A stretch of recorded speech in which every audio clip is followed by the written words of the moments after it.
मोक्षमार्गस्य नेतारं नेतारं कर्मभूतां ज्ञातारं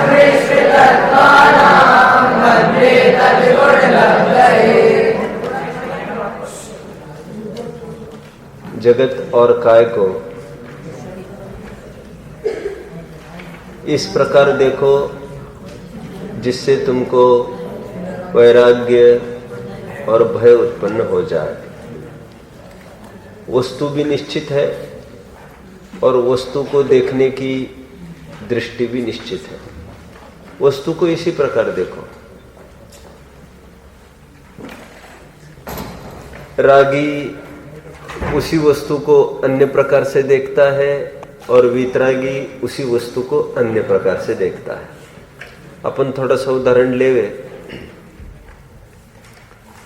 जिसको शारीरिक रोग हो जाए, सामान्य बुखार ही ले लो, बड़ा रोग लेते हो तो तब तो बात ही क्या, उसको सब कुछ आसार दिखने लगता है। थोड़ा बुखार भी हो जाए, एकदम ऐसा लगता है किसके पीछे मैंने ये सब किया।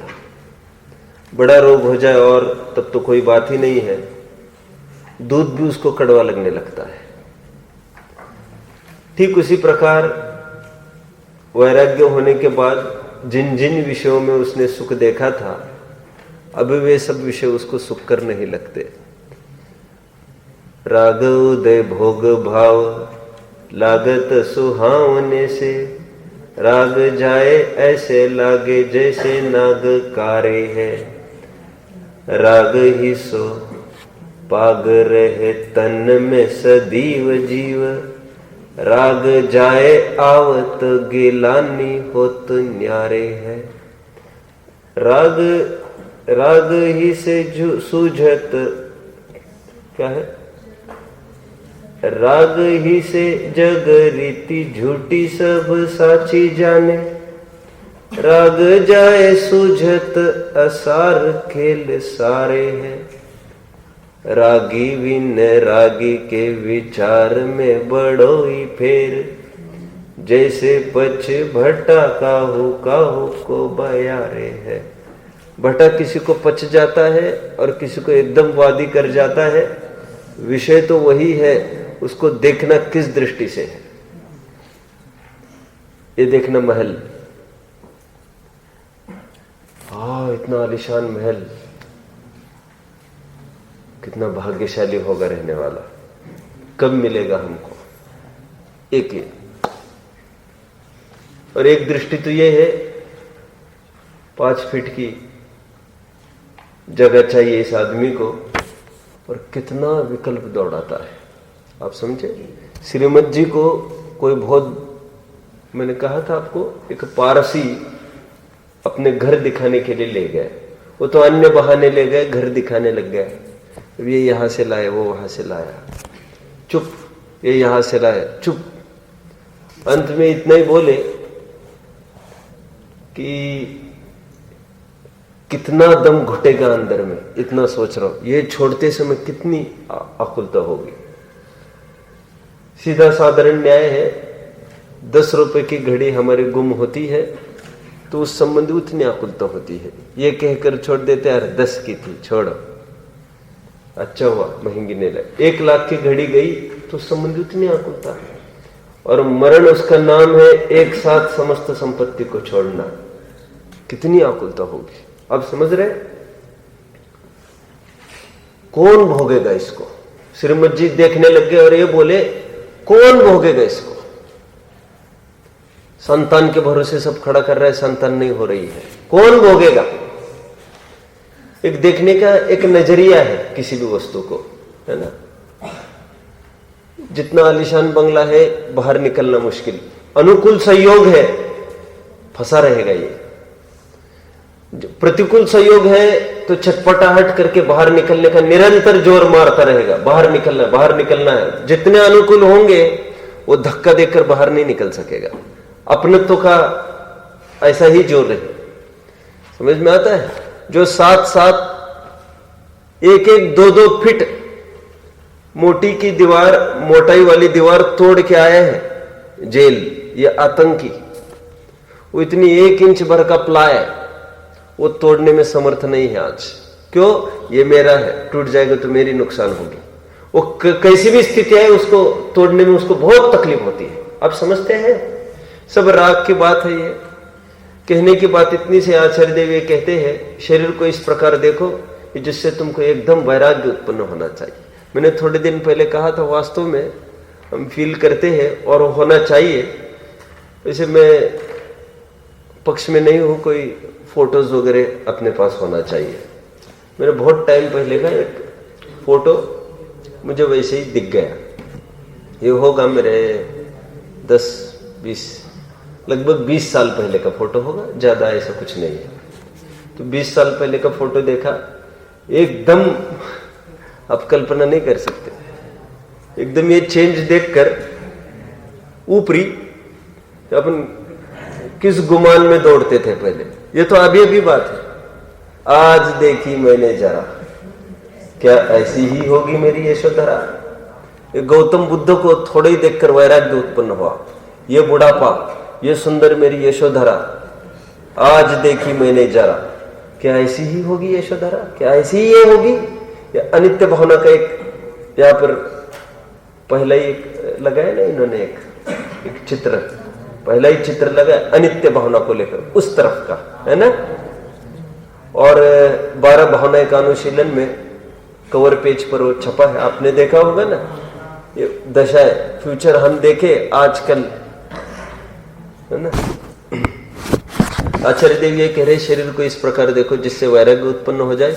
इसी में आज ही कल का रूप देखने की सामर्थ्य होनी चाहिए कि ये जिस पे आज हम इतने फिदा है, इसकी ब्यूटी जाते ही उतना ही दुख उसको होगा। जो आज जितना फिदा है, आज जितने फिदा हम हमारे सहयोग को लेकर है, सहयोग के प्रतिकूल होने के काल में उतने ही दुखी हम होंगे। और जो आज जितना विरक्त है, उसको कैसे भी हो, लाखों वर्षों तक जीव या मृत्यु आज ही आ जावे, संपत्ति रहे या जावे, मुझे उससे क्या फर्क पड़ता है। ये यहाँ पर बात रखी है कि संवेग और वैराग्य हमको उत्पन्न होना चाहिए। और जगत और स्वभाव को इसी, जगत और काय को इसी प्रकार देखो। लोग की भी साधारण बात है, देखो शादी के पहले कितनी उमंग होती है। एक शादी की बात है, आप ऐसा उदाहरण ले सकते हैं, कोई चीज परचेस करनी है, कितनी उमंग होती है। और एकदम जिस जीव ने बहुत 10 जनों को नकार के शादी की है, अब उसी की दशा जब डाइवोर्स के काल में होती है, लाखों रुपए मिटा के वो डाइवोर्स लेना चाहता है। नहीं, इसका पिंड छुड़ाना, इसका पिंड छुड़ाना है। और पहले ये कहता था, पहले चाहे जो देकर उसको अपनाना चाहा, चाहे जो देकर आज उसका पिंड छुड़ाना चाहता है। एक वही वस्तु है, आप समझ रहे हैं। अब उसको पूछा जाए तुम्हें कैसी फीलिंग हो रही है उसके बारे में, तो देखना नहीं चाहता उसको। देखे और दिन खराब हो जाए, एकदम आग लगने लग जाए, कोई नाम लेवे तो उसके प्रति भी दुश्मनी हो जाए। और यही वे संयोग है, वे कल तक के, जिनके बिना एक सेकंड भी चैन नहीं पड़ती थी। ये सहज की ऐसी दशा है, हम किसके प्रति इष्ट भाव करो, किसके प्रति अनिष्ट करो। जब मुक्ति छोटी थी, वो कहती थी आज स्कूल में ऐसा हुआ, तो आपको कैसा लगा बेटा उनके बारे में? पापा जी उन्होंने ऐसा बोल दिया, ऐसा नहीं बोलना चाहिए था उसको, खराब है बेटा, यहाँ पर लिख लो आज खराब है, खराब है। जो भी आपकी सहेली होगी उसने ऐसे किया, खराब है लिख लो नोटबुक पर, फिर कल हम फिर से दिखाएंगे, नहीं बहुत अच्छी है वो, तो वो ये भी लिख लो बेटा। और फिर 10 दिन के बाद वही समस्या लेके आते, आज उसने ऐसा किया, देखो बेटा 10 दिन पहले ऐसा लिखा था आपने, ये अच्छे, अब मिटाओ इसको, खराब लिखो। ऐसे मिटाते जाओ तो भरत जैसी हालत होगी आपने। भरत की क्या हालत हुई थी मालूम ना आपने को, कितने जन के नाम मिटाए, उसको लगा ये भी तो कोई मिटाएगा, फिर लिखने में क्या पॉइंट है। ये तो हमारे समझ की भूल हुई ना। तो इसी प्रकार देखो जिससे तुमको वैराग्य उत्पन्न होना चाहिए। ये नश्वरता हम देखें शरीर की और जगत की, संयोगों की उनके, तो हमको किसी के प्रति आकर्षण उत्पन्न नहीं होगा। आपको याद है मैंने संस्कार का यहाँ पर 1-2 पीरियड्स लिए थे 2-3 साल पहले, वैसे अष्टनिक के निमित्त से आए होंगे, तब की बात होगी ये,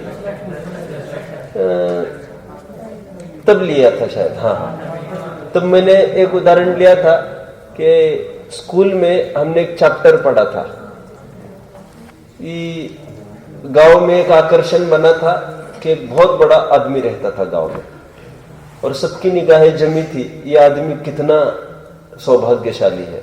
बड़े बड़े गेट्स थे उनके, रिमोट पर फटाफट खुल जाता था, गाड़ियां निकलती थी, और किसी ने उसको देखा नहीं था आदमी को आज तक, क्योंकि सबको यही दिखता था गाड़ी धुआं फेंकते जा रही है, और सब घरों में झांक झांक कर देखते थे कौन होगा ये नसीबवान। और इतनी बड़ी बड़ी इमारतें, इतनी बड़ी बड़ी कंपाउंड्स उसकी, और सब ऐसा, और सब सिक्योरिटी गार्ड बाहर सब दिख रहे हैं। मैंने कहा था, याद आ रहा है किसी को? और फिर एंड क्या था चैप्टर का? बहुत अच्छा चैप्टर था वो 4th में हमने वो चैप्टर पढ़ा था। पूरे गांव को उसके प्रति ईर्ष्या होती थी, उसकी अमीरी देखकर, उसका वैभव देखकर, उसका पुण्य देखकर ललचाता था एक एक जन, सोचता था ऐसा हमें भी हो, कितना सुखी होगा, कितना सुखी होगा।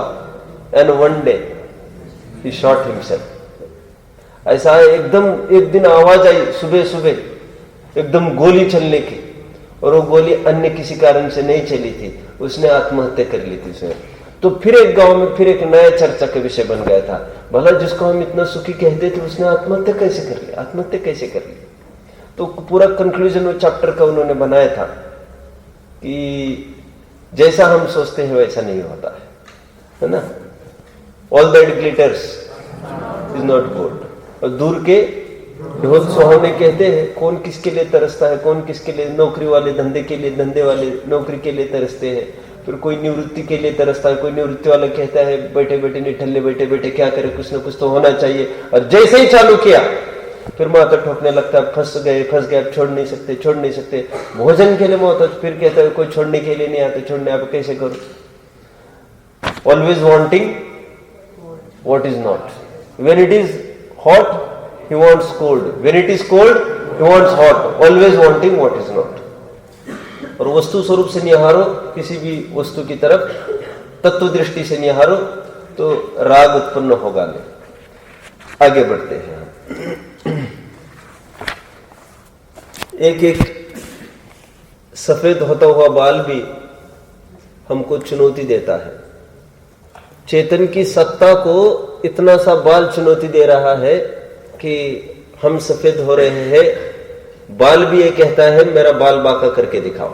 देखो एक अभी आर्टिकल पढ़ा, बहुत अच्छा पढ़ा। आर्टिकल का हेडिंग ये था, एक अकस्मात नहीं, एक निश्चित आगंतुक, बुढ़ापे के ऊपर एक आर्टिकल है उनका। तो वहां पर ये थोड़ा सा पिक्चराइज किया था ने उदाहरण कि जैसे कोई भोजन करने बैठा, तो भोजन करने के पेट भरता आया, बाद में चावल परोसा गया। तो चावल परोसे जाने के बाद किसी को ये उम्मीद कभी होती है क्या कि अभी मिठाई आएगी और अभी रोटी भी पूछा जाएगी? तो ये फाइनल स्टेज है चावल की, बस अभी तुम्हें उठना है बस पानी लेके। तो चावल की उन्होंने एक रूपक खड़ा किया था एक सफेद बाल के साथ कि एक सफेद बाल आए तो तुम्हें समझना चाहिए कि अभी मौत खड़ी है सामने। अब सब मिठाई वगैरह पहले हो गई ये जवानी के रूप में। एक आर्टिकल आया उसमें लिखा कि चावल आए तो समझ लेना चाहिए वो प्रतीक है, अभी भोजन का समापन हो रहा है। उसके बाद कोई मिठाई आदि की अपेक्षा नहीं रखता। ठीक उसी प्रकार बाल सफेद हो जाए तो समझ लेना चाहिए, बाल सफेद, ये मोटे मोटी बात है कि अभी मरण के लिए हमको तैयार होना चाहिए। ठीक है, चलिए कैसा उत्कृष्ट मार्ग होता होगा। 50 साल के होते थे तब स्वयं ही घर छोड़ के चले जाते थे। वानप्रस्थाश्रम, संन्यास आश्रम, ऐसी जो परंपरा अनादि से चलती आ रही है भारतीय संस्कृति में, सबको पता था ये जाने वाले हैं, ये जाने वाले हैं। 50 साल हो गए वे छोड़ जाते थे अपने बच्चों को, बच्चे हो गए, उनकी शादियां हो गई, हमेशा हमेशा के लिए घर छोड़ के जाते थे। ये निर्मोही होने की कला है। और यदि स्वयं ना निकले प्रेम से तो बहुत दुर्दशा होगी घर में। समझ में आता है? बहुत बदतर हालत होगी। कहते सुख नहीं देते, सुख इसलिए नहीं देते क्योंकि तुमको वहीं पर मरना है मोह में। तुम थोड़ी सी वैराग्य की भावना लाते तो तुम्हारे प्रति कितना राग रखते हुए। ठीक है, अभी 5 पाप का स्वरूप चलेगा। एक नया प्रकरण चलेगा जो 13वें सूत्र से लेकर 13वां, 14वां, 15वां और 16वां, 17वां, ये 5 सूत्र चलेंगे। वैसे प्रकरण चलना है पाप का। 5 पापों को परिभाषित करेंगे स्वतंत्र एक एक सूत्र में। बहुत छोटे छोटे सूत्र हैं, लेकिन देखन को छोटे लगे घाव करे गंभीर, कुछ विशेष बातें इसमें से निकल आएगी। ठीक है, पहला सूत्र हम देखते हैं, हिंसा को परिभाषित करते हैं आचार्य उमा स्वामी। उनकी दृष्टि में हिंसा क्या है हम देखते हैं। प्रमत्त योगात प्राण विप्रपणम हिंसा, हिंसा की परिभाषा करी है। प्रमत्त योगात प्राण विप्रपणम हिंसा, शाब्दिक अर्थ इतना ही है, प्रमाद के योग से प्राण का व्यप्रपणम, व्यप्रम क्या घात होता है, उसे हिंसा कहते हैं।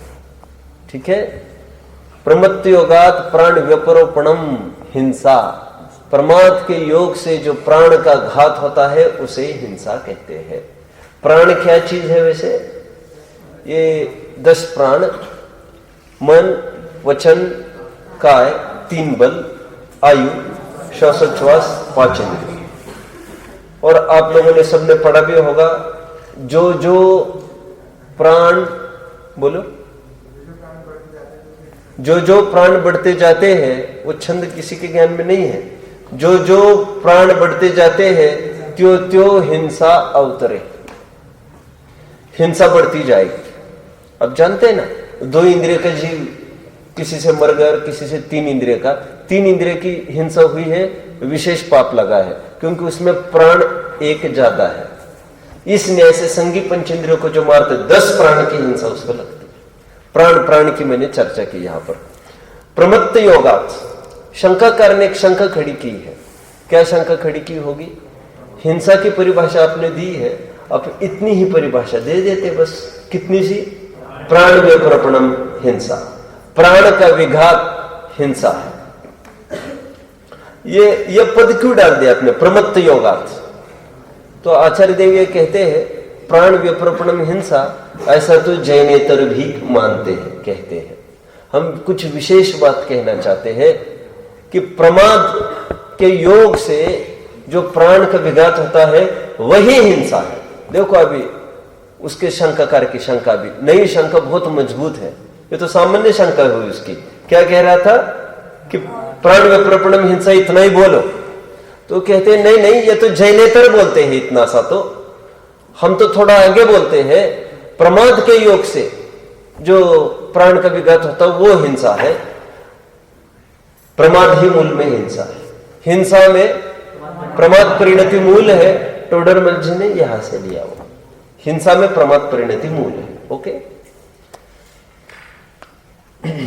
पयदस्स नत्थि बंधो, समय सार के एक मूल गाथा है, प्राणी मरे वा ना मरे बंद हो प्रयत्नाचार से। बंद कैसे होता है? प्रयत्नाचार से। यहां पर प्रमाद का अर्थ क्या, थोड़ा सा पहले समझो, फिर अपन इसको देखते हैं। देखिए, प्रमाद का एक आध्यात्मिक अर्थ होता है और एक चरणन्योग परक अर्थ होता है। वैसे मैं आपको पूछूं, क्यों छठे गुण स्थानवर्ती मुनि होते हैं, वे प्रमत्त होते हैं कि अप्रमत्त होते हैं? छठे गुण स्थानवर्ती मुनि होते हैं, वे प्रमत्त होते हैं कि अप्रमत्त? बोलो, हाँ? प्रमत्त होते हैं कि अप्रमत्त होते हैं? सुनिए, गुणस्थान के टॉपिक में हमने पढ़ा है, छठे गुणस्थान तक अप्रमत्त दशा, प्रमत्त दशा कही गई है, 7वें से आगे अप्रमत्त दशा कही गई है। वहां पर प्रमाद का अर्थ क्या लिया गया है? कुशलेषु अनादरः प्रमादः, शुद्धोपयोग का अनादर ही प्रमाद है। जो जो शुद्धोपयोग से चूके हैं, छठे गुणस्थान में शुद्धोपयोग नहीं है, 7वें गुणस्थान में शुद्धोपयोग था, तो यह प्रमत्त गुणस्थान है। छठवें गुणस्थान तक प्रमत्त गुणस्थान बोला। अभी चरणन योग में ऐसा नहीं होता है। चरणन योग में छठे गुणस्थानवर्ती मुनि को यह कहा जाएगा कि आपको प्रमत्त नहीं रहना है, अप्रमत्त बने रहना। देखो वे कैसे अप्रमत्त है, तो छठे गुणस्थानवर्ती को अप्रमत्त बोला जाएगा। अप्रमत्त का अर्थ वहां पर क्या लेना है? वहां पर तो प्रमाद का अर्थ असावधानी और अप्रमत्त का अर्थ सावधानी, यत्नाचार। पकड़ रहे आप? प्रमत्त का अर्थ अयत्नाचार, अप्रमत्त का अर्थ यत्नाचार। ये चरणान्योग का अर्थ। छठे गुण स्थानवर्ती मुनि प्रमत्त है क्या प्रमत्त है? पक्का? कौन सी अपेक्षा है? और कुछ अपेक्षा है? चरणान्योग की अपेक्षा क्या है? अप्रमत्त है, प्रमादी नहीं है, बिना देखे नहीं चलते, अप्रमत्त है। प्रवचन सार में एक प्रकरण है ऐसा। पीछे किसी ने मुझे पूछा, ये समझ में नहीं आता, छठे गुण स्थान में ऐसा कैसे बोल दिया इन्होंने? छठे गुण स्थानवर्तियों को अप्रमत्त कैसे बोल दिया? तो मैंने कहा भैया ये चरणान्योग का प्रकरण चल रहा है, वो वाला अप्रमत्त नहीं लेना यहां पर। पकड़ रहे? तो यहां पर देखते हैं हम प्रमत्त का अर्थ क्या खोलते हैं। प्रमाद ही हिंसा है। यहां पर प्रमाद का अर्थ सच पूछो तो यहां पर चरणान्योग की शैली वाला लेना है। वैसे लगाओ कदाचित अध्यात्म का तो वो भी लग सकेगा, लेकिन जैन दर्शन में चरणान्योग की तरफ से यदि आप लगाते हो तो प्रमाद के योग से यदि प्राण का घात होता है तो ही हिंसा है। यदि प्रमाद नहीं है और द्रव्य की हिंसा होती भी है तो उसको हिंसा नहीं बोला गया जैन दर्शन में। मैं हमेशा एक उदाहरण देता हूं, आपके ज्ञान में होगा। बोलो, कोई मुनिराज चल रहे हैं और चलते समय में उच्चालयमी पाए इरिया समिदस्य निगमन ठाए, निर्गमन कर रहे हैं इरिया समिति से। आबाधेज कुलिंगम, क्या अर्थ है? आबाधेज कुलिंगम मरिज जोगमा सेज। उनके योग से उस सूक्ष्म जीव का हनन हो गया। नहीं तस्सतन निमित्तो बंधो सुहुमोदी देशिदो समय में ऐसा कहा, ग्रंथों में ऐसा कहा, जैन शास्त्रों में। उसको लेकर सूक्ष्म भी हिंसा नहीं होती मुनि को। क्यों? आधार क्या दिया? क्योंकि प्रमाद ही हिंसा है। अज्जप पमान दो भनी दो। जिस प्रकार अध्यात्म में मुच्छा परिग होती है, जिस प्रकार अध्यात्म में मूर्छा को परिग्रह कहा, उसी प्रकार अध्यात्म में प्रमाद को ही हिंसा कहा। इसलिए उनको हिंसा का पाप नहीं लगता। वे तो देख देख कर चल रहे थे, आ गए जीव, अब क्या कर सकते हैं उसमें? और वही दूसरी तरफ लगा लो, क्या लगाएंगे? कोई बिना देखे चल रहा हो और कितने जीव आकर, कोई जीव आकर नहीं भी मर रहा है, फिर भी जितने उसके पंजे के नीचे आ सकते हैं उन सब का बराबर दोष उसको लग रहा है। प्राणी मरे व ना मरे, चलो अच्छा हुआ, तुम देखकर चलो करो ना, अभी मर जाता ना, चलो अच्छा हो गया, बच गया। बच नहीं गया है वो, तुम्हारी तरफ से तो बराबर मरे हो। और जितने एक पंजे के नीचे आ सकते हैं वो सबका सब घात हो गया। भरत श्रेणिक भरत भी ले लो। ये भरत हाथी पर चल रहे हैं और हाथी के नीचे, पैर के नीचे गिजाई के जीव कुचले गए। आप सब जानते हैं गिजाई के जीव कुचले गए थे। कोई जानता है कि नहीं है? तो यही गिजाई के जीव भरत के पुत्र हुए थे और ये गूंगे बने थे। तो भरत ने पूछा, कोर्ट में जाकर, धर्म सभा में जाकर पूछा, क्या तकलीफ है, ऐसे कैसे है? बोले तुमने इसका किया भोग तुम। देखो, जबकि भरत ने नहीं किया, ये भरत के हाथी ने किया। तो हाथी जितना भी अयत्नाचार करेगा उसका दोष उसके चलाने वाले पर भी लगेगा। तो सम्यक दृष्टि हो गए तो बचेगा थोड़ी वो। अविरति का आश्रय बराबर होगा अविरति के आश्रय का, मिथ्यात्व का आश्रय नहीं होगा। इसलिए उसको निराश्रय भी बोला, मिथ्यात्व की तरफ से। पकड़ रहे? लेकिन अविरति प्रमाद कषाय योग का बराबर आश्रय उसको भी हो रहा है। प्रमाद का अर्थ समझ में आता है? पंजे में जितने भी अंधेरे में यहां से वहां चलते गए, अभी एक भी जीव नहीं था वैसे, बराबर जितने भी जीव अपने पंजे के नीचे आ सकते हैं सबकी हो जाएगा। अब यहां पर शंकाकार का एक जायज प्रश्न हो गया। ठीक है, आप लोग इतना बोलते हो तो फिर एक काम करो, आप सूत्र को फिर ऐसा लिखो। कैसा लिखो? प्रमत्त योगात हिंसा, बस। फिर जब आप लोगों में भाव की ही प्रधानता है तो द्रव्य की चर्चा करते ही क्यों हो गए? तो फिर भाव प्रमत्त योगत हिंसा इतने लोग प्राण व प्रपणम की चर्चा ही मत करो। तो उसको फिर समझा रहे हैं, ऐसा नहीं है। हम चरणन योग की भी शैली को रखना चाहते हैं, निमित्त नैमित्तिक संबंध को दिखना चाहते हैं। क्यों दिखाना चाहते हैं? क्योंकि कल कोई जीव मरा तो वो छल ग्रहण नहीं करे उसको लेकर कि हमारा तो कोई वैसे भाव नहीं था, देख कर चलो, ठीक है। और इतना होने के बावजूद भी मुनिराज को पहले जाकर प्रायश्चित लेना पड़ता है। वहां पर जीव मर गए, देख देख कर चल रहे हैं तो प्रायश्चित लेना पड़ता है। बिना देखे चलते हैं तो प्रायश्चित लेने का सवाल ही खड़ा नहीं होता। क्यों? उनको क्या पता कौन मरा और क्यों नहीं। और फिर पता भी चले तो उसका प्रायश्चित नहीं होता। प्रायश्चित होता है अतिक्रम व्यतिक्रम अतिचार का, अनाचार का प्रायश्चित नहीं ही होता। क्या बोला मैंने? जो जानबूझकर पाप किया जाता है उसका प्रायश्चित नहीं होता, और जो बाय चांस हो जाता है प्रायश्चित तो उसका बताया गया है। जो बहुत मजबूरी में हो गया, प्री प्लानिंग पूर्वक किया नहीं, प्रमत्त योगत प्राण व प्रपणम हिंसा का यहां पर वो चर्चा चल रही है। मैंने 6वें अध्याय में काफी इसको खोला था, आपको याद होगा। पिछले साल भी क्रिया परिणाम अभिप्राय का थोड़ा सा क्लास चला था, तो उसमें भी लिया था कि यहां से गोली चली, याद आ रहा है? यहां से गोली चली, यह बात सत्य है। शेर मरा है, यह बात भी सत्य है, ठीक है। और लेकिन इसने शेर को मारा है, बोलो, यह बात परम असत्य है। शेर मरा है, इसके कारण इसको पाप बंद हुआ है, यह बात असत्य है। क्या बोला मैंने? कितनी अटपटी बात लगती है। अब स्टेटमेंट्स लिखते जाओ। इसकी गोली चली है, यह बात परम सत्य है। बराबर निगाह शेर की तरफ है, परम सत्य है। शेर भी उस तरफ मर गए हैं, परम सत्य है। कानून ने उसको सजा दी है, कानून मतलब ये लोकोत्तर कानून, कानून ने जो उसको सजा दी है वो शेर मरने के कारण दी है, यह बात परम असत्य है। उसको जो बंद हुआ है, उसको शेर मरने के कारण बंद हुआ है, यह बराबर असत्य बात है। उसको बंद हुआ है, यह तो परम सत्य बात है। क्या बोल रहा हूं मैं? उसको बंद हुआ, यह तो परम सत्य बात है। लेकिन शेर के मरने को लेकर उसको बंद हुआ, यह बात परम असत्य है। शेर मरा है, यह बात सत्य है। उसको बंद हुआ, यह बात भी सत्य है। लेकिन शेर मरने के कारण उसको बंद हुआ है, यह बात असत्य है। क्यों? शेर ना मरता तो भी उसको बंद होता, हम तो यह कहना चाहते हैं। और सेकंडली, बोलो, सेकंडली, सुअर मरा है, शेर मरा है, यह बात सत्य है। लेकिन शेर मरने के कारण उसको पाप बंद थोड़ी हुआ। सुअर को, सुअर को, कौन सुअर?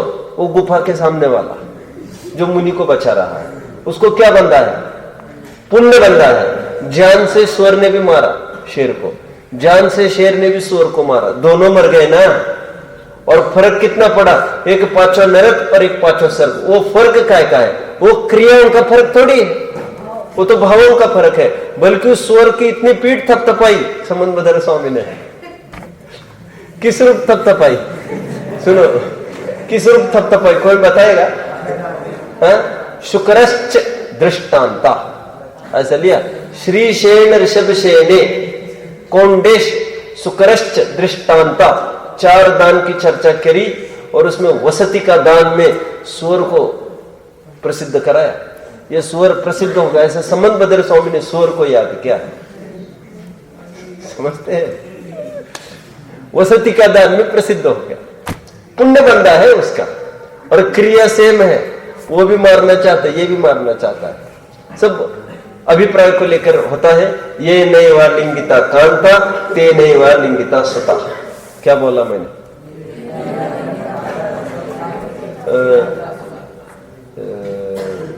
क्या है वो? शरीर की क्रिया से, शरीर की क्रिया कोई क्रिया ही नहीं है। वो छंद मुझे ज्ञान में आएगा तो मैं बताऊंगा। भाव की क्रिया ही क्रिया है और उसी से बंद होता है। कैसे? जैसे यह नैवा लिंगिता कांता, जिस हाथ से अपने पत्नी को आलिंगित करता है उसी हाथ से अपनी बच्ची को आलिंगित करता है। फोटोग्राफी कैमरे को पूछो तो कुछ भी अंतर नहीं दिख रहा है। ऐसा होने पर भी भाव में बहुत अंतर पड़ेगा, ठीक है। और कभी कभी तो और अपन 1-2 फोटोज और खड़ी करें, क्यों आपस में तो शत्रु भी मिलते होंगे। अब जानते हैं शिवाजी अफजल खान, सुना है इनका, शिवाजी अफजल खान का? नहीं सुना आप लोगों ने? ये भी पहले गले मिले थे, गले मिलकर फिर उसने छुरा निकाला था अफजल खान ने, और फिर पीठ में भोंकने को हुआ था। फिर वहां पर शिवाजी का एक दोस्त खड़ा था पीछे, क्या नाम था उसका? जीवा, जीवाजी नाम था।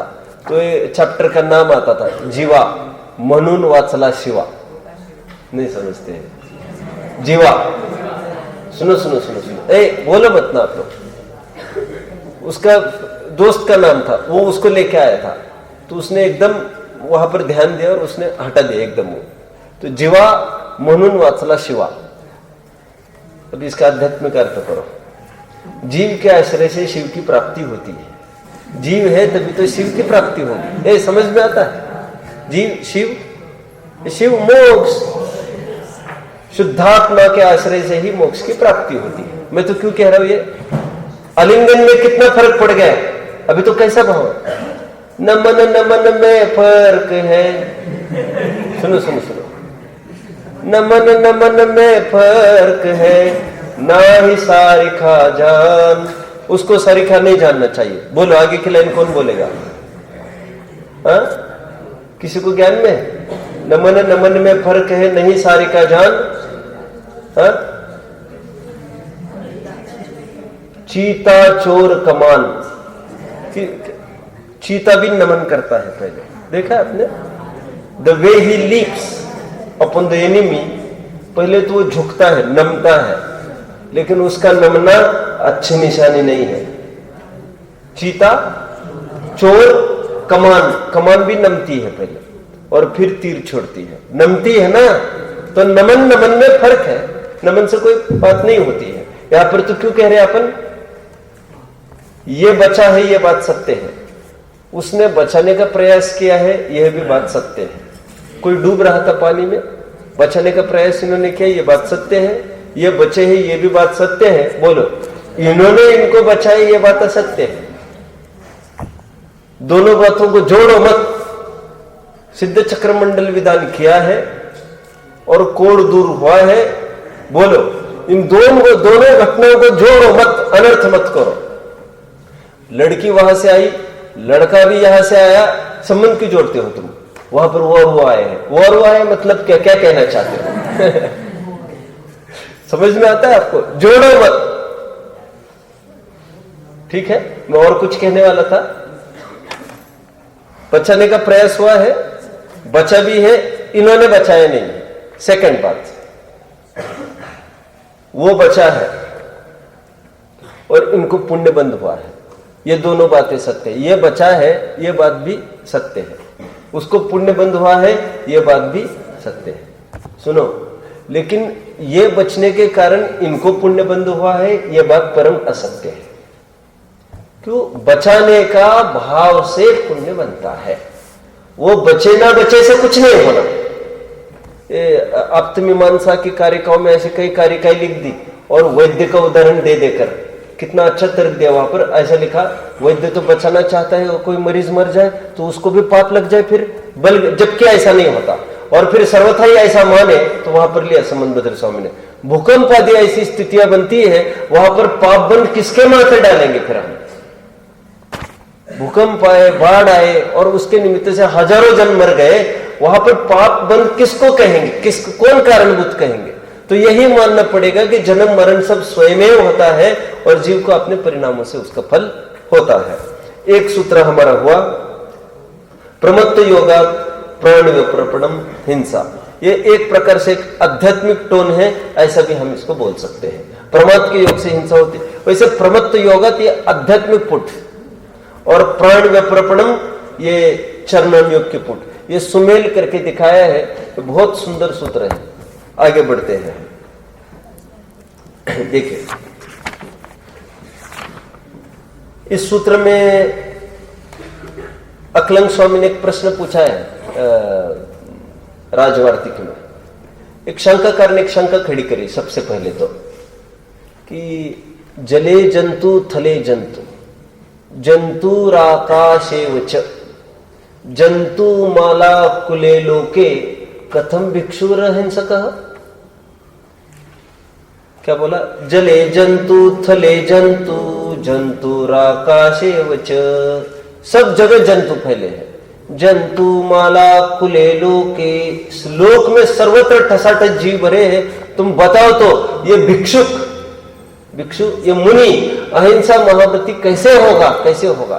तो अक्लंग स्वामी उसको समझाते, रे बाबा ऐसे द्रव्य हिंसा होने से यदि अहिंसा महाव्रत टूटता होता तो सबसे ज्यादा हिंसक बोलिए अरहंत भगवान होते, क्योंकि अरहंतों को 13वें गुण स्थान जब होता है ना प्रारंभ, 12वें गया 13वां हुआ, औदरिक शरीर से परम औदरिक शरीर होने को हुआ, तो वहां पर जितने भी बादर निगोदी जीव उनके आश्रय से रहते हैं सभी घात को प्राप्त होते हैं। कितने अनंत जीव का घात करते हैं जो अपन भी नहीं कर सकते, हो जाता है। अब जानते हैं 8 स्थान पर बादर निगोदी जीव नहीं रहते, सिद्धांत कहा गया। सिद्धांत जानते हो? अरे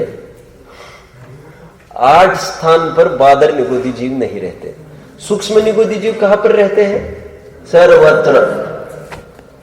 बादर निगोदी जीव भी सर्वत्र रहते हैं सिवाय 8 स्थान के।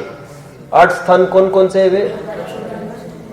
दो वैक्रिक शरीर, देवों का नरकों का, आहारक शरीर, वनस्पति को छोड़कर 4 स्थावर, वहां पर नहीं रहते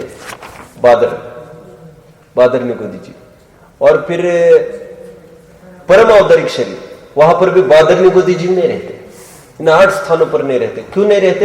मर जाते हैं वहां पर। तो सबसे ज्यादा हिंसक वे सिद्ध होंगे। धवल में भी एक प्रश्न पूछा, क्या ये हिंसा नहीं है? तो वहां पर उत्तर दिया स्पष्ट है, ये बिल्कुल हिंसा नहीं है। क्योंकि ऐसा लिखा उन्होंने, द्रव्य हिंसा हिंसा ही नहीं है, ऐसा उत्तर लिखा। क्या लिखा? उन्होंने प्रश्न पूछा, इतने जीवों का घात हो रहा है, क्या भगवान हिंसक नहीं है? वहां पर उत्तर में लिखा, द्रव्य हिंसा हिंसा ही नहीं है, तो हम कैसे बोले? मतलब भाव हिंसा ही हिंसा है। राग अप्रादुर्भाव खलु रागादिना भवत्ति हिंसेति तेषामेव उत्पत्ति हिंसेति जिनागमस्य संक्षेपा। राग द्वेष की उत्पत्ति ही हिंसा है और राग द्वेष का नहीं होना ही अहिंसा है। यही जिनागम का सार है। लेकिन चरणान्योग की भी अपने अपनी सत्यता जहां जहां जो योग्य है वो समझ लेना चाहिए। और इसमें तो आचार्य देव यहां तक बोले हैं कि जो जिसने प्रमाद किया है स्वयं का तो उसने घात किया ही है।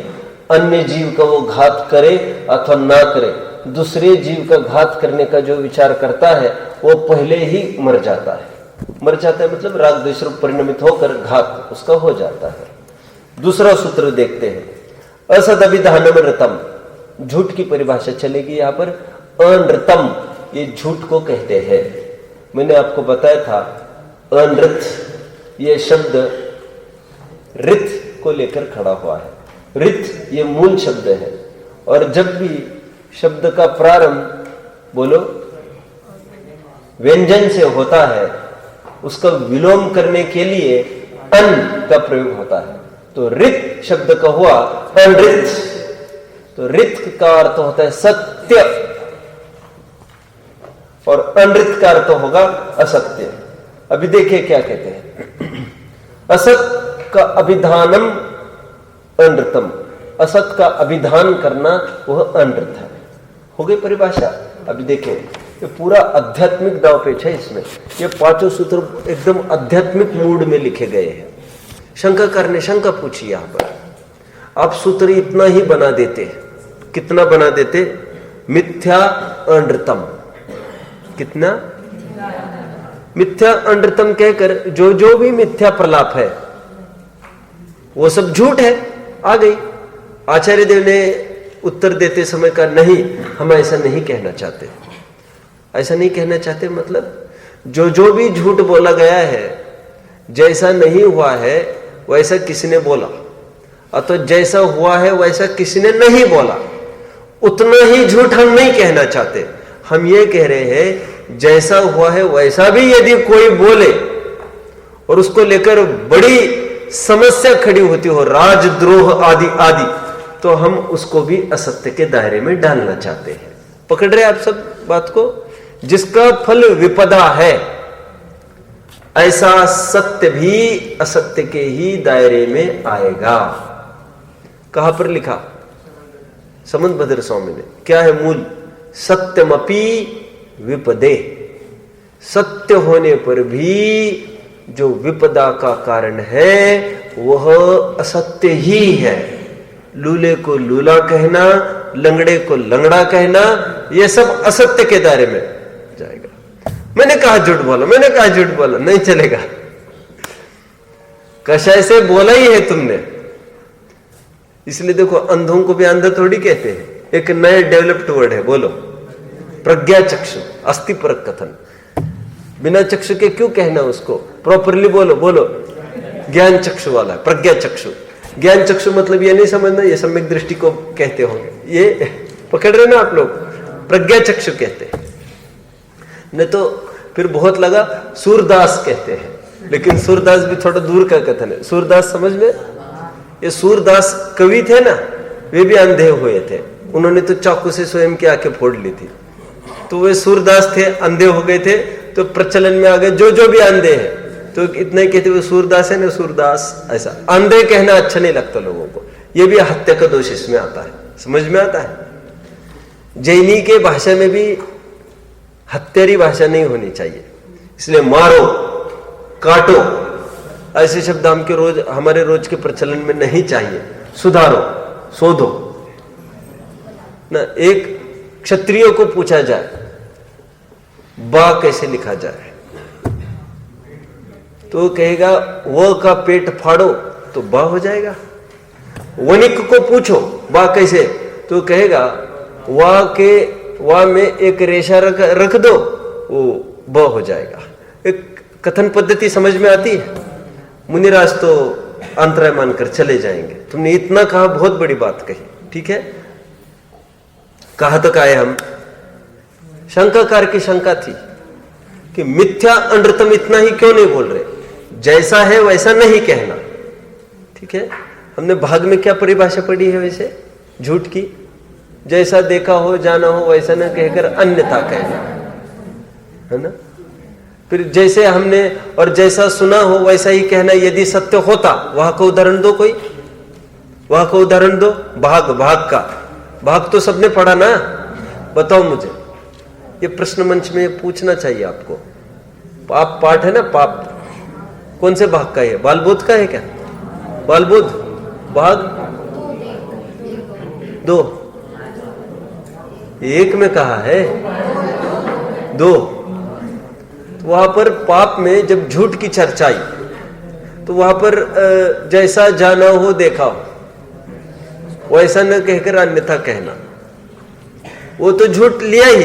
फिर साथ में ऐसा लिया, किसी का सुना और वैसा ही कहा, उतना ही सत्य माने तो क्या आपत्ति? वो शंकाकार पूछता है उस पाठ में, हाँ हमने जैसा सुना हो वैसा ही कहना वही सत्य है ना। तो फिर वहां पर उत्तर दिया उत्तरदाता ने। क्या उत्तर दिया? गजब हो गए, एक जन भी उत्तर नहीं दे पा रहा। वहां पर उत्तर आया पाठ में, नहीं, यदि हम किसी के वचन सुनते हैं, हिंसा में धर्म है, और हमने वैसा ही बोला, तो क्या वे सत्य थोड़ी हो जाएगा? कितने जन को याद आ रहा है? वहां है पाठ में, याद आ रहा है कि नहीं? हिंसा में धर्म है सुना, तो उतना कहने से धर्म तो सत्य थोड़ी हो जाएगा, ठीक है। इसलिए मैं हमेशा एक बात कहता हूं, माल किससे खरीदना? जो न ठगता हो और ना जो ठगाया जाता हो। जो ठगता हो उसी से तो लेने का सवाल ही नहीं खड़ा होता। लेकिन जो ठगता नहीं हो, बहुत ईमानदार हो, लेकिन वो ऑलरेडी ठगाया गया है ना पहले, सब वो तो 20 का माल 20 में ही देने को तैयार है। अरे वो 10 का माल 20 में लेके आया ना पहले ही, वो तो ठगाया गया है ना। भगवान ठगते नहीं क्योंकि वे वीतरागी है। भगवान ठगाए नहीं जाते क्योंकि वे सर्वज्ञ हैं। दोनों पॉइंट से भगवान के पास। हम ऐसे दुकानदार से माल खरीदना चाहते हैं जो ना ठगता हो और ना जो ठगाया जाता हो, कितना ही ईमानदार हो और 10 का पहले माल 20 में ला और कितना बिल दिखा दिखा कर 20 देवे, भाई वो 10 का माल 15 में दे रहा है तो चलेगा, हम 20 का 20 में कैसे चलेगा? 20 का 20 में वो बगल वाले दे रहे ना 10 का 15 में, सेम माल तुमने 20 में लाए, वो हम क्या करें उसको? ठीक है, तो जिसने हिंसा में धर्म है बोला वो ऑलरेडी ठगाया गया है। ठीक है, इसलिए उनके वचन सत्य नहीं होते, जो अनुभूत वचन है वे सत्य होते हैं। ठीक है, एक बात ये हुई। दूसरी बात, जिसको पीड़ा हो हम कुछ सत्य कहकर, जैसे अंधा वगैरह ऐसा बोला ना, तो वो भी असत्य के दायरे में चला जाएगा। ठीक है, और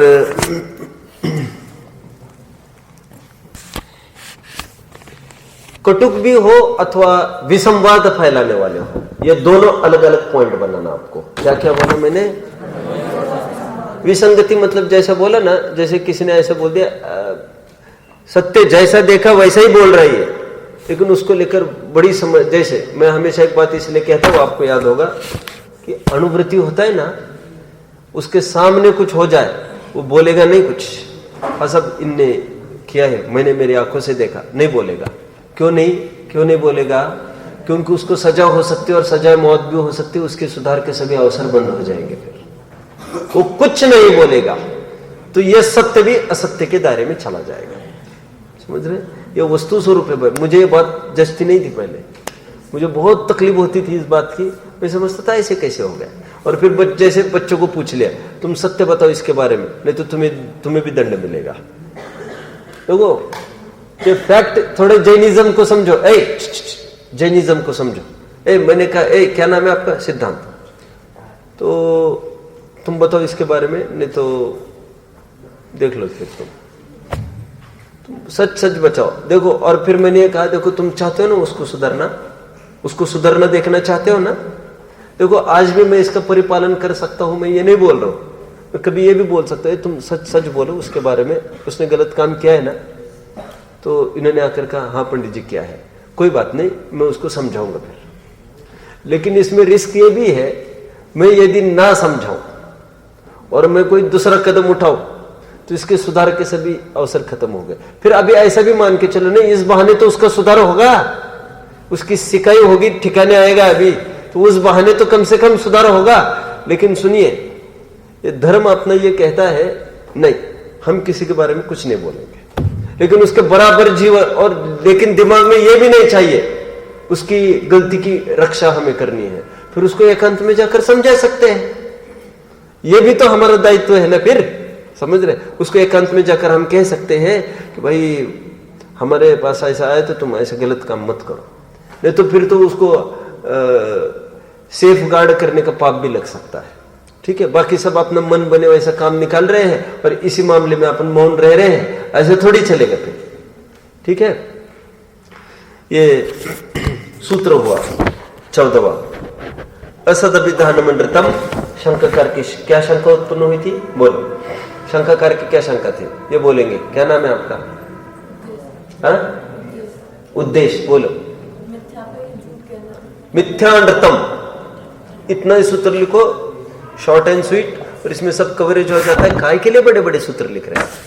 तो आचार्य देव कहते हैं इसमें जैसा बोला हो वैसा नहीं बोलना, ये तो कवर हो जाएगा, तो जैसा नहीं बोला हो वैसा बोलना ये भी कवर हो जाएगा। लेकिन हम और ये कहते हैं जैसा बोला है वैसा ही, जैसा सुना है वैसा बोलना, ये भी असत्य के दायरे में आता है। इसलिए असत का अभिधान करना वो अनर्थ है कह रहे। और सत्य का अर्थ इस प्रकरण में प्रशस्त, उत्तम ऐसा लेना। क्या बोला? और सच्चा ट्रुथ वही है। लंगड़े को लंगड़ा कहना ये भी ट्रुथ नहीं है, ये फॉल्स के दायरे में चला जाएगा। ध्यान रखना, यहां पर असत का अर्थ क्या लेना? सत्य का अर्थ प्रशस्त, जैसा देखा सुना हो वैसा ही कहना, वैसा सत्य। ये यहां पर सत्य का अर्थ ऐसा नहीं है। सत्य का अर्थ प्रशस्त, प्रयोजन अच्छा होना चाहिए। इसलिए तो अजान मानो गुरु नियोगे, यदि गुरु बोलते बोलते गलत भी बोल जाए उनको कोई पाप बंद थोड़ी होता है। और हमने भी उनसे गलत सुन लिया अप्रयोजन भूत में। सुमेरु पर्वत, मैंने कहा एक ऐसा ऐसा होता है पर्वत, उसका नाम सुमेरु है, और वो ऐसा ऐसा इतना योजन का होता है। मान के चलो आप पहली बार सुन रहे थे, और आज तक आपने मुझे परखा है 10-5 साल अच्छे से, मैं कहीं कहीं गलत नहीं हुआ हूँ, और ये अप्रयोजन भूत की बात थी, आपने मान लिया, ना मुझे पाप लगेगा ना आपको लगेगा। तो सत्य के ही दायरे में आता है, ना उनका सत्य महाव्रत भी खंडित होता है। किनका? ये तो मुनि की अपेक्षा बात कर रहा हूं मैं, तो मुनि भी ऐसा बोल जाए तब भी वो असत्य के दायरे में नहीं आएगा। ठीक है, तो देखो वहां पर कौन से हिंसा वाले सूत्र में अरहंत को हिंसा सिद्ध करना चाह रहा था, ये उसका निराकरण कर दिया। और यहां पर भी झूठ में असत अभिधानमृतम, वो मुनिराज को भी असत्यवादी सिद्ध करना चाह रहा था, तो यहां पर भी बोल दिया नहीं, उनका प्रयोजन अभिप्राय ठीक है, तो ये जो भी बोले सो सब सत्य, ज्ञानी के सभी भोग निर्जरा के। समझ में आता है? देखो कुछ बच्चे, मैं कल बैठते समय ऐसे निकल पाया मुझे, ये कल आए नहीं ना 3-4 जन, 4-5-6 जन परसों आयुष वगैरह, तो फिर मैंने सोचा, मन ही मन में बैठते ही समय मुझे ऐसे विकल्प आया, ज्ञानी के सभी भोग निर्जरा के हेतु है। नहीं सुनो सुनो सुनो, नहीं देखो सुनो, लेकिन ज्ञानी बनने के लिए पहले कितनी मेहनत करनी पड़ती है। सब उनको आप छोड़ देते हो, हमको आप पकड़ लेते हो, और तो उनको आपने क्या कहा है, ये तो हमारी दृष्टि है। क्यों? देखो सुनो, हमने परखा है बराबर, और ठंड में भैया तुम सोते थे सब ऑप्शनल क्लासेस में, ये सब आकर बैठते थे हमारे, इतनी ठंड में भी बराबर रोजाना क्लासेस चलती रही अखंड रूप से, बराबर रोज सुबह आते थे वहां पर। और एग्जाम के टाइम में तो आज क्या के लिए, तो बल्कि हम ही बाहर में, आज आराम कर लेना तुम, और कोई दंड नहीं होगा।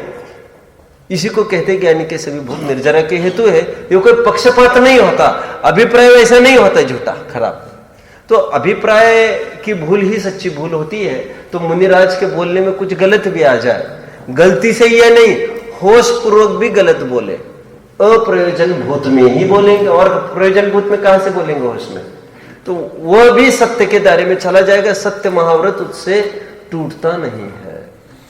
ठीक है, देखेंगे चोरी, कुशील और परिग्रह, ये 3 पाप की परिभाषा चलेगी। इसमें भी बहुत अध्यात्म खोला है, कल देखेंगे। ओम नमः।